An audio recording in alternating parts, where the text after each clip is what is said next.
All right, me. Um, it's the day after you finish this book, but I decided to re-record it because the first time I talked about this book yesterday, I spent over an hour talking about it. So hopefully we're gonna fix that. But the book I just finished reading is The Sound of the Fury by William Faulkner. Um, this is the second time I've read it. The first time was for my modernist and postmodernist class that I took. That would have been 21 that I took it. Yeah, I think 21. So, lots to talk about with this book. There's a couple key points to really kind of understand where this book is going. The first thing is that this really feels to me like the big first change between modernism and postmodernism in American literature, right? Especially once you consider the role of the appendix, which, we'll talk about in a second. But part of it is just how difficult this book is to read, right? And which is one of the key components of postmodernist literature, is that it is generally very difficult to read. This is not a reader-friendly book, right? You have to be pretty committed to reading this, especially in the format that is usually printed. I remember this discussion that we had. I don't remember who suggested it, or if it was a suggestion at all. It was something that Faulkner was interested in, but of printing certain sections of this book in multiple colors, to better keep track of where we're going and what's happening, right? And it's because the majority of this book is written in stream of consciousness style, right? And so most of the book is not laid out in the way that you would anticipate either modernist books or contemporary books to be laid out, right? It's very, very, very, it goes, things switch, we move timelines a lot. And what makes it really difficult is obviously, the fact that we lead off with two huge sections that are like that. Because the way that this book is laid out is, instead of it being chapters, we see 4 different dates from 4 different characters' perspectives. And the first 2 sections are by far the longest, but also are the most convoluted to read. Because one of them, specifically the first chapter, is coming from and being told from the perspective of Benji. Benji is the youngest of 4 children, and he is in some way mentally disabled, right? And we never get clarification on what that is, nor would we at this point, right? We just know that he is in some way mentally disabled, and he does not think in the same way, or express himself in a way that we would normally attribute to characters, right? Or I guess we would consider neurotypically, in a way that we would neurotypically express ourselves, right? And so a huge portion of this section is just trying to orient yourself, right? Because really, right, we start off, we're told that it is 1928. It is the Saturday between Good Friday and Easter Sunday in 1928. And that's our only grounding basis, right? And then from there, we travel to like 6 different stories and things that are all intertwined. But the way that's happening is things are happening to Benji. Benji then remembers something that happened on, 15 years ago. And then that memory from 15 years ago leads into something that happened 8 years after that 15 years, right? And it's just seamlessly going through all these things constantly, right? We're constantly switching back and forth between, the memories that we're seeing. And I think there's 5 or 6 different memories and stories that were being told, but we're being told it all at the same time, but all at different points, right? And so it takes quite a bit of dedication just to kind of figure out and orient yourself on what's happening, right? But if you do that, you actually get told so much about the book, right? And that's, once again, this whole issue, right? And it's something that Faulkner is just pointing out, right? Because we also get this pointed out in the 4th section, is that Benji is a lot smarter than he looks. The issue is that he just can't express himself, right? Benji is, inherently very, very observant, and he knows what's going on, right? The issue is he just can't express himself in the way that we would want him to be able to show that, right? So that's that. Yeah. The 2nd section goes into Quentin. Now, Quentin is the oldest of the 4 siblings, right? So you have Quentin, then you have Caddy, who is the only daughter, and then you have Jason, and then you have Benji, right? So Quentin is the oldest, and this section is taking place 18 years before everything else, right? So this is 1910, and Quentin is at Harvard, and basically it's Quentin going mad, right? And going insane. I shouldn't say going insane, he's driving himself insane, right?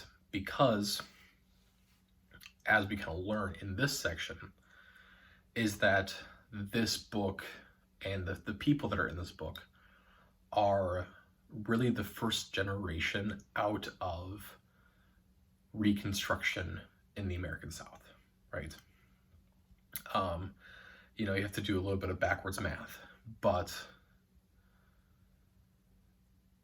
Quentin being in college in 1910 as a freshman would mean that he would be born around 1892, around there, which would then mean that his mother would probably be born about 20 years beforehand, right? So 72. So the mom is really like the first generation that is born after the Civil War, but it still sees a lot of that around. Quentin and that generation, right? So Quentin, Caddy, Jason, and Benji are the first generation that's being born in the American South of a family that was proud to be of the American South and all the things that come along with it. But he is now experiencing, right, this life outside of Reconstruction, right, of where slavery does not exist in the same form that it did, right? And so what ends up happening is that he gets constantly reinforced with this idealism of what it means to be this Southern Confederate, gentleman, right? And I should say Southern Confederate Christian gentleman, right? And one of the big things that he focuses on and get really obsessed over is purity, right?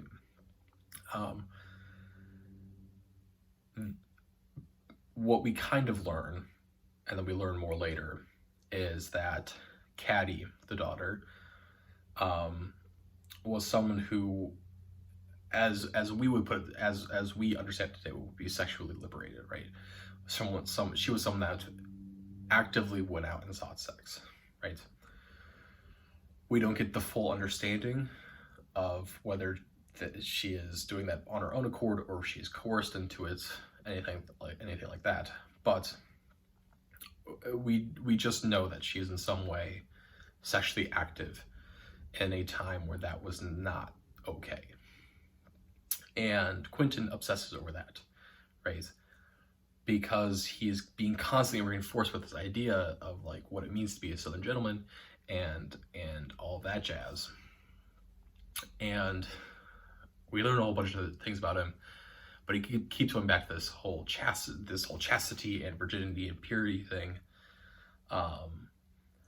Eventually, he tries to tell his father that he and Caddy committed incest because he feels that it would be better for the two of them to have to face their sins together rather than him as Quentin become the head of a household that raised someone who was not in this idyllic form, right?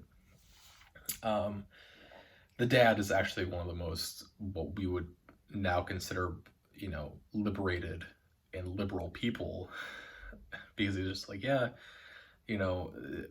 virginity is just something that was kind of made up, and it doesn't really mean anything except to the men.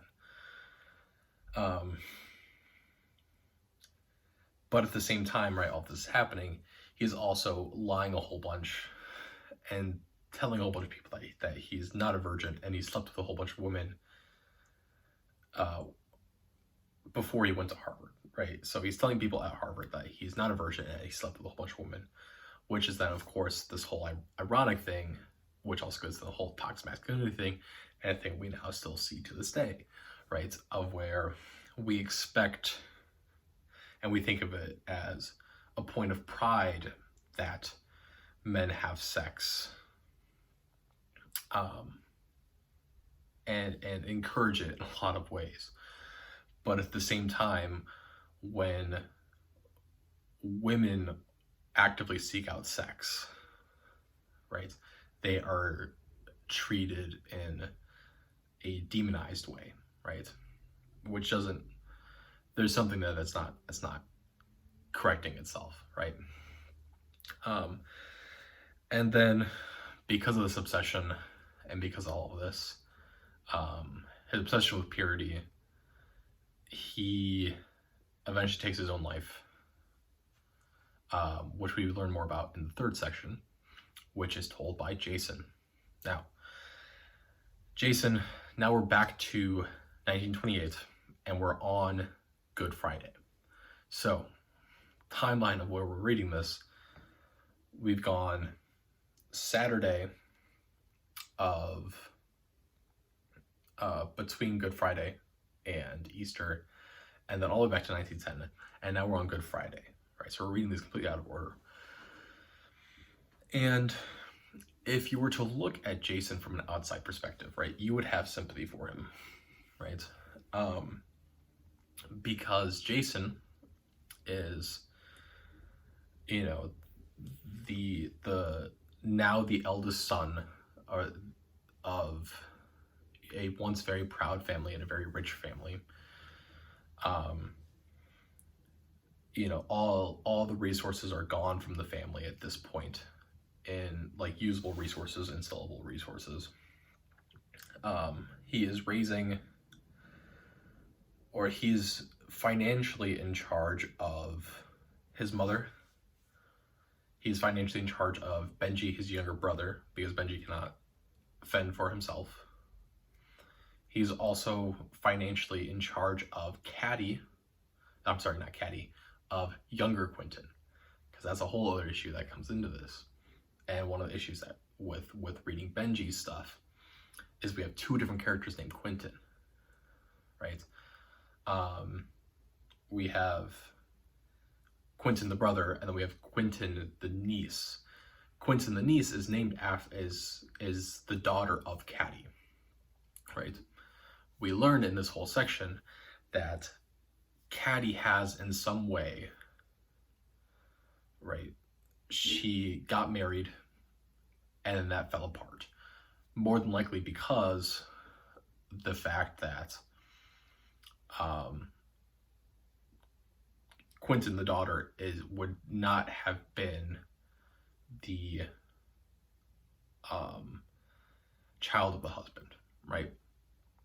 Of course, the timelines don't exactly match up there, which speaks to me that it isn't actually that. It's just more about the fact that she's not this idyllic version of a woman at this time.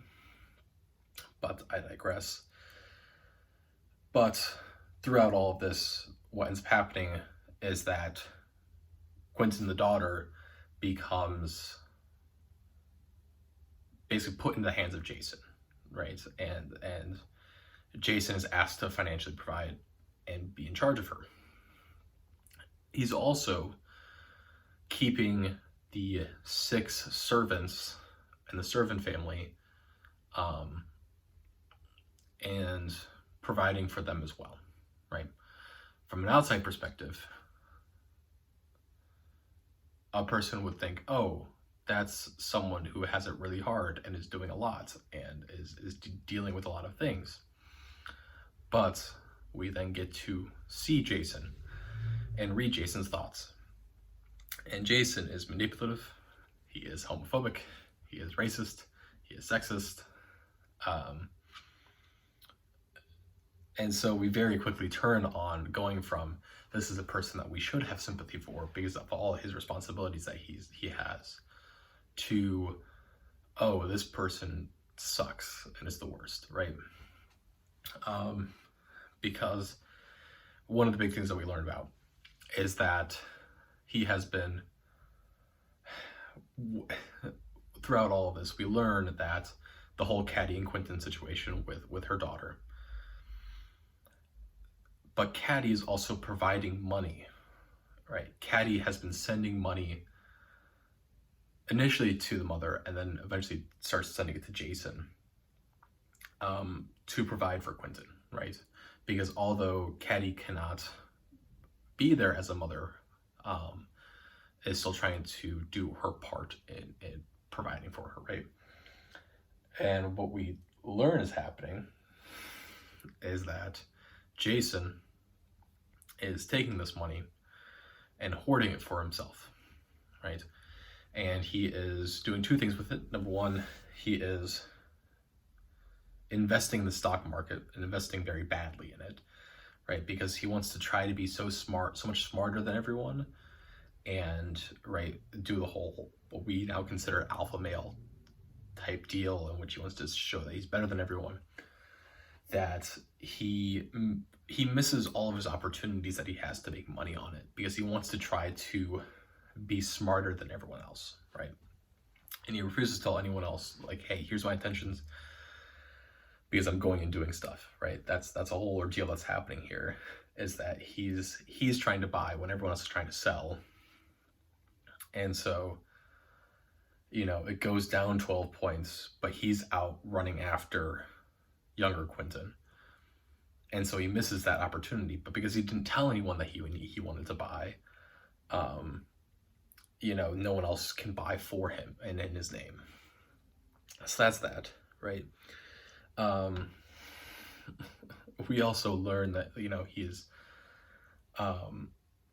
one of the biggest hypocrites in the world, right? He's constantly complaining and upset about everyone else not doing their part and not working. But the one thing that always happens with his work is he always just doesn't do it, right? He's ignoring it, or he's out, doing whatever, but he doesn't actually work, right? So yeah, that's that. There's also the whole thing with, like, him wanting to constantly pry into other people's business, but also upset when other people do it. to him, um, right, he's trying to deal with this whole Quentin thing, because younger Quentin is doing the same thing that her mom did, which is, as I think he puts it, as gallivanting. Um, but right, and he's upset, and he's trying to chase her and this boy around town the entire time. But at the same time, he has this secret lover in Memphis where he's doing the exact same thing to her, right? But he's so upset and so angry when anyone else does it, right? Um, yeah, not much else to say about Jason. He's not a good dude. And then we get the fourth section, which is now on Easter Sunday. And what you would anticipate in going throughout all of this would be that this section would be catty, but it's not. It actually follows mostly Dilsey. Dilsey is the unspoken hero in all of this. Dilsey is the matriarch of the servant family that still lives there, right? Dilsey's at an old enough age where she might have been alive at the very end of the Civil War, but we can't guarantee that, right? And so, right, matriarch of the servant family that lives there, and really what we see is the most traditional portion of the novel, but also, right, is that we're dealing with what we now consider AAVE, or form of AAVE, and in the way that they speak, we see that, but in the way that it's described, because it's described, this is the only third person portion of it, when it's not being described by actually talking, it is the most poetic, beautiful language throughout the entire book, right? And so we have Faulkner puts this contrast in there, right? Which is very beautifully well done. But then also we have this other contrast that's happening, which is, what does it mean to be a mother? Because a huge portion of this is the discussion between and comparing, effectively, Dilsey, who has done all the actual raising of the kids in the house, right? She's the one that has taken care of the 4 kids of the middle generation, and then has done most of the raising of Quentin. And then we have the actual biological mother, Caroline Bascom, right? And so Bascom, Compson, one of the two, but Caroline, right? And so we have this constant battle back and forth between what does it actually mean to be a parent, right? And what does it actually mean to be a mother? And there's really two sides to this, right? On one hand, you have all the people that are written in a way that we have some sort of sympathy for them, right? In a modern context, at least, we have sympathy for them, right? Both Quentins and of Caddy, right? And all 3 of those kids really see Dilsey as their mother. But all 3 of those characters meet some sort of tragic end, or are kind of embroiled in this mystery of being up in the air, right? And Benji is also in there, so 4 kids. On the other side, we have Jason. Jason really feels that his biological is his mother and is the end all be all, right? But it also speaks to Jason's desire and focus on material wealth, right? But it also just kind of goes in line with, you know, just his whole way of thinking. The thing is, Jason is the only one that makes it out of this comfortably, right? And so we have this whole thing of, you know, is it better to be what we now consider a better person, but also live in this kind of a horrible world? Or is it better to be this horrible person, but live in a comfortable world, right? Yeah. So that's that. There's a whole thing in here, and I just don't know it well enough, in which we basically get, in very, very short, we get this comparison that in some way Benji is a child of God in some way, right? We have this whole thing that's happening where we're going through Good Friday, the Saturday, and then Easter Sunday. We have all that going on. We learn that Benji really only cries when things are going horribly wrong somewhere with the family, right? And it's not even has to deal with, you know, what he can physically see.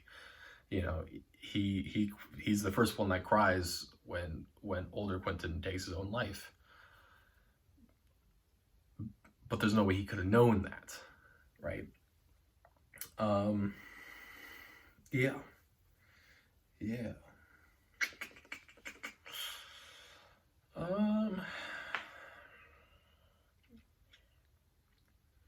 That's that. I'm trying to think if there's anything else to talk about with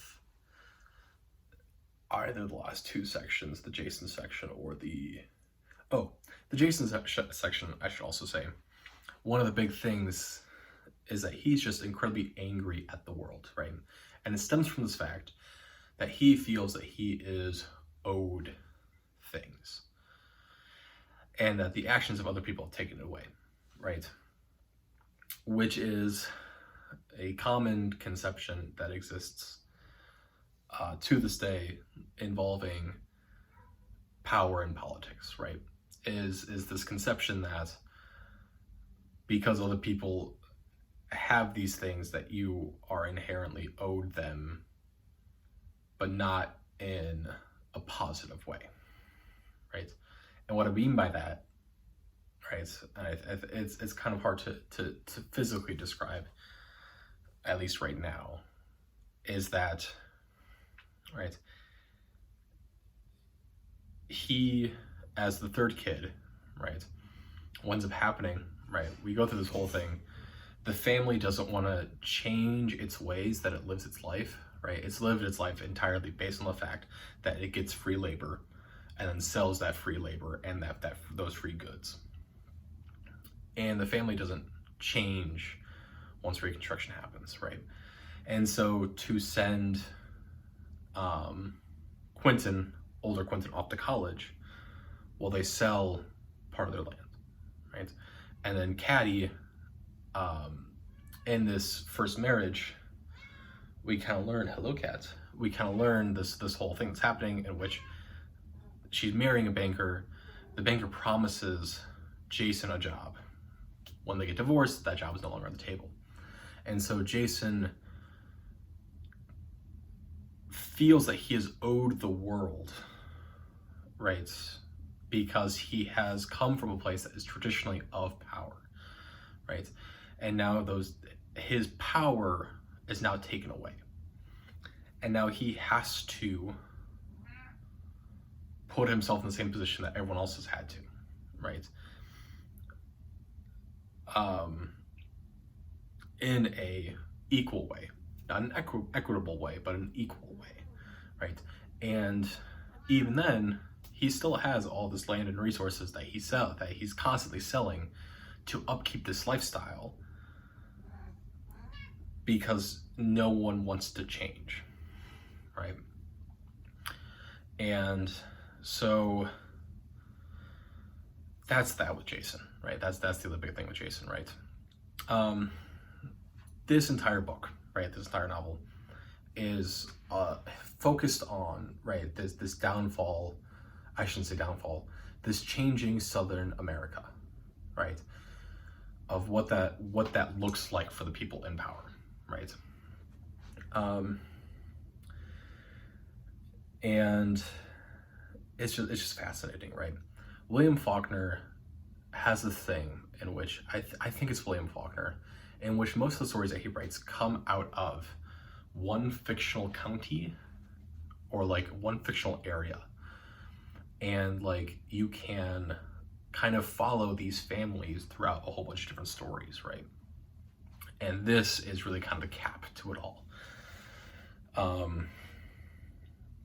With that being said, this is where I said before, this is kind of that transition between modernism and postmodernism and this whole appendix deal that's happening. There's an appendix to this book that is sometimes referred to as part 5, and my book does not include it. And if I remember correctly, that is the way that William Faulkner in the end wanted this book to be published, which makes this much more postmodernist, right? Because we don't actually get conclusions, right? We're left just going, oh, that would kind of sucked. That was miserable for everyone. But if you include the appendix, right, which he had written, I think 10 to 15 years beforehand, what you get is actually like a whole bunch of conclusions to these characters, right?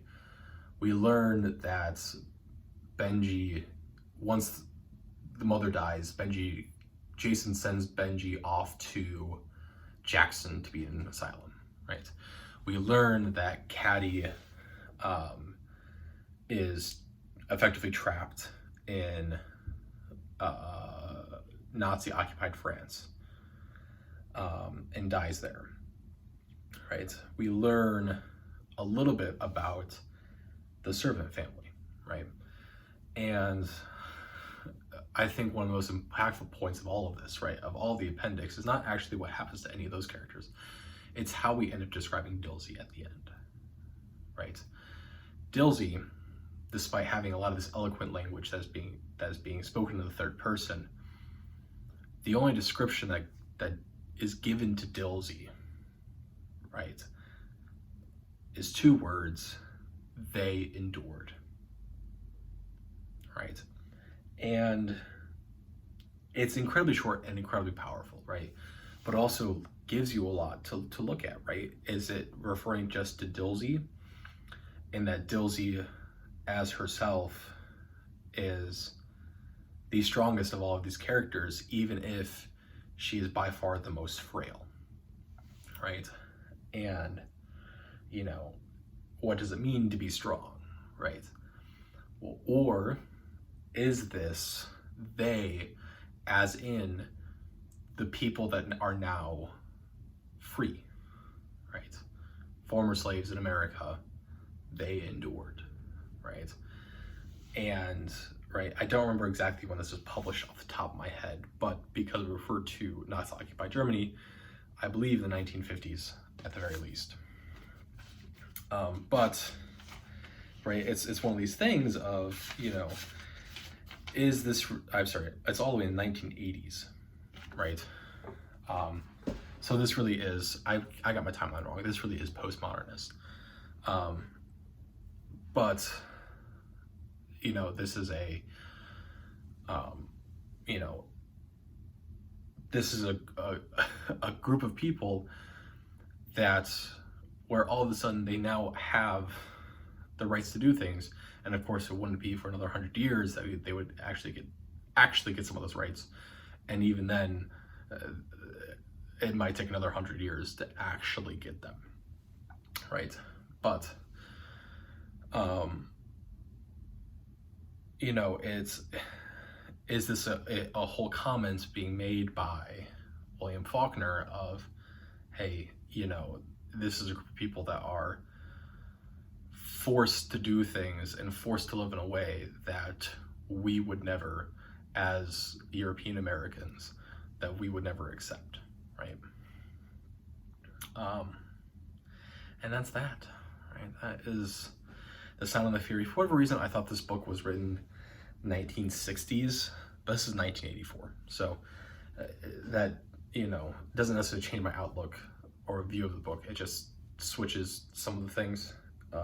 It definitely is postmodernist. But that's that, right?